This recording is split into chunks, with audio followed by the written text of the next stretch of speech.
Hi, everyone. Welcome back. I'm Professor Hall. We are in week 8, so we're halfway through our Lost Generation course, and we are 2 weeks into our journey through Tender is the Night. This time you're looking at part 2 of the book, and there are a couple things to note here first that, like last time, I'm asking for a longer writing assignment.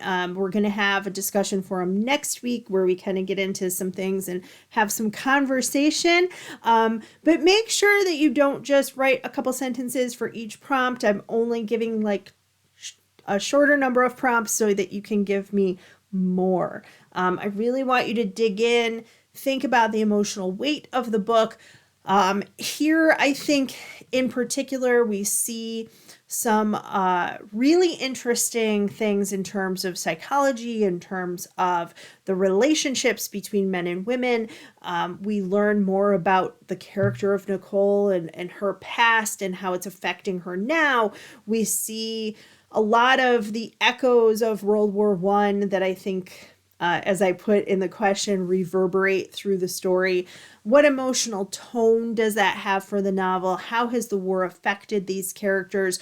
We get a more direct effect. Next time, our next book, we're going to be looking at Ernest Hemingway. And I think there you can see that he is writing about war, right? And men in the midst of war. But in this book, I do think that we have these effects of World War One that I talked about the first week and how they affected the Lost Generation authors and artists. I think that you can see that through this book, and I want you to really consider the themes that Fitzgerald is putting forward and how the historical events and all the things that happened to the generation that made them lost, how that is coming across in the book.